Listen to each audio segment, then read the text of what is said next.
Every day in Times Square, people get surrounded by bright billboards promoting the latest gadgets, luxury cars, and designer clothes. But did you know that in 2024, nearly 70% of Americans are living paycheck to paycheck? That's right. In one of the wealthiest nations on earth, most people are just one emergency away from financial disaster. But why? What's going on here? Well, the truth is that being wealthy is not about how much money you make. It's about how you think about money. Today, I'm going to share with you the 10 most crucial personal finance lessons that could transform your relationship with money forever, starting today. Let's start with lesson number 1, and that is, don't get carried away by how high your income is. Look, having a high income doesn't automatically make you wealthy. I know doctors who make $300,000 a year and live paycheck to paycheck, and teachers who retire as millionaires. Why? Because again, wealth isn't about how much you make. This time is about how much you keep. Let me give you an example. Despite making millions, 78% of NFL players go broke within 2 years of retirement. Meanwhile, the average millionaire in America drives a used car and lives in the same house for over 20 years. Why is that? Well, there's 2 reasons. The first one is the appearances. There's people who barely make $30,000 but live like they make millions. They drive luxury cars they can't afford, live in apartments they can barely pay for, and spend their weekends in VIP sections they put on credit cards. And here's the irony, and reason number 2, most actual millionaires live well below their means. They drive used cars, live in modest homes, and spend less than they make. It's not sexy, but it works. The key is understanding the difference between income and wealth. Income is like water flowing into a bucket. Wealth is how much water stays in the bucket. You can have a fire hose of income, but if there are holes in your bucket, you'll never build wealth. One way to fix this is simply stop wasting money on indulgences, which bring us to lesson number 2, delayed gratification. When you get your paycheck, what's the first thing you do? If you're like most people, you probably start thinking about all the things you want to buy. That new phone, those trendy sneakers, or maybe that fancy coffee maker you've been eyeing on Amazon. But before you do any of that, wait. Yeah, just wait. Look, our brains process immediate rewards differently from delayed gratification. That's why marketing works so well. It triggers our instant gratification response. But if you wait those 72 hours, the emotional attachment fades and you can evaluate the purchase rationally. I tried this for a month, and you know what? 80% of the things I wanted to buy, I didn't actually want 3 days later. That's real money saved, not from budgeting or sacrifice, but from simply waiting. Of course, living while depriving ourselves of everything isn't viable either. The question is, how do we know when to spend and when not to? Well, that brings us to lesson number 3. A basic rule you need to follow when your paycheck arrives is to slice it into portions, just like a pizza. Now, most people just start cutting random slices, hoping there is enough to go around. But if you want financial stability, you will need to really think about it. So when you cut it, follow this simple rule. No more than 60% of your income goes to your fixed expenses.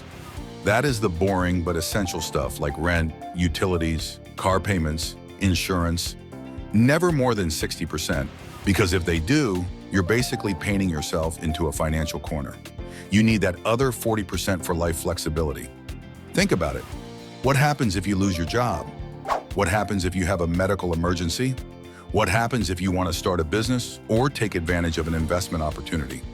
If you're spending 80% or 90% of your income just to keep the lights on, you're stuck. That being said, we'll use some of that 40% remaining for savings, emergency, invest, and yes, some fun too. How, you ask? Well, here's lesson number 4. Invest, but do it right. We've been taught that successful investing is complicated, that you need to understand complex charts, follow market trends, and constantly buy and sell stocks. Wrong, dead wrong, and I've got the data to prove it. According to S&P Global, over the past 15 years, 92% of large active fund managers were outperformed by a simple S&P 500 index fund. Let that sink in. These are professional investors with all their fancy degrees and sophisticated algorithms, and they couldn't beat a boring index fund that simply tracks the market. So what do I mean with that? Keep it simple. Most people only need 1 to 3 investment vehicles. A basic S&P 500 index fund could be all you need. Sure, it's not exciting, but it gets the job done. Now, lesson number 5 is about the emergency fund. Everyone talks about having an emergency fund, but nobody tells you how to calculate the right amount for you. So here's a simple formula. Take your monthly essential expenses, multiply by the number of months it would take you to find a new job in your field, then add $1,000 for unexpected repairs. So if your monthly essentials are $3,000, and it typically takes 4 months to find a job in your field, your target emergency fund should be $13,000. That's the result of $3,000 x 4 plus $1,000. This number is tailored to your specific situation, so it should serve to keep you afloat and prevent the house from going up in flames. This brings us to lesson 6, and that is the depreciation trap. We all know cars lose value the moment you drive them off the lot. But here's what most people don't realize. Almost everything you buy depreciates. That new phone, that designer couch, that fancy watch, they're all worth less the moment you own them. That's okay, I'm not here to tell you not to buy depreciating assets. But what you should never do is borrow money to buy them. When you finance a purchase that loses value, you're paying interest to depreciate that stuff. In simple words, you're paying extra money to lose money. Like, if you buy a $2,000 couch on a credit card with 20% APR and you make minimum payments, you might end up paying $3,000 for a couch that's worth $200 in 3 years. That's bad math and basically financial self-sabotage.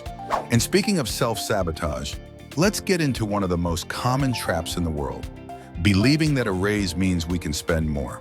That's our lesson number 7, and it could literally save you millions over your lifetime. Every time you get a raise, immediately save 50% of it. Let's say you get a $400 monthly raise.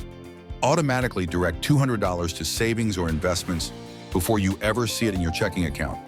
This does 2 things. First, it prevents lifestyle inflation because we all are humans and have this tendency to spend more when we earn more.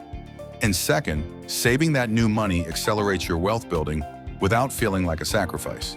Money that can also be used to invest. So you're still getting a raise, but you're also building wealth on autopilot. This leads us to one of the most powerful lessons I've learned. Lesson 8 is when you invest, always think in the long term. See these graphics. If you invest in the stock market for any 20-year period, including dividends, you've never lost money. Never. Not even during the Great Depression or the 2008 financial crisis. The stock market has had plenty of bad days, months, and even years. But over any 20-year period, you've always come out ahead. It means that time in the market is more important than timing the market. You don't need to be a genius investor. You just need to be patient. But there's a catch, and it leads us to lesson 9, which is that when you're just starting out, how much you save matters more than how well your investments perform. Let me prove it to you with some numbers. If you save $10,000 per year and earn a 10% return, after 7 years, you'll have about $104,000. But here's the crazy part. 67% of that money comes from your savings, not your investment returns. So leaving your savings alone, especially in long-term accounts like your 401k, can be one of the best things you can do. The longer your money has to grow and compound in these types of accounts, the more it can contribute to your future, particularly your retirement. This means that in the beginning, being a great saver is more important than being a great investor. And now we arrive at lesson 10. Build your own risk profile. What's risky for you might be safe for someone else, and vice versa. A 25-year-old with no dependents can take different investment risks than a 45-year-old with 3 kids in school. A $10,000 investment might be a reasonable risk for someone with $1 million portfolio, but it could be financially devastating for someone living paycheck to paycheck. This means you need to develop your own risk profile based on your specific situation. Don't blindly follow investment advice, even from experts. What works for Warren Buffett might not work for you. Every piece of financial advice needs to be filtered through your personal situation, your goals, and your risk tolerance. For that, I recommend thinking on a few things. One is your financial foundation. How much money you have isn't the only thing that matters. You need to think about your income stability, your debt level, and your emergency fund. Then there's your time horizon. Your age does make a difference on how you can recover from mistakes. And obviously, there's the thing about how well you can sleep with a volatile investment portfolio. Keep that in mind, and your risk profile will guide you on the right path when you invest. So, these are the 10 lessons to transform your financial future. Your journey starts now. Make it count. And don't forget to subscribe and like the video for more tips.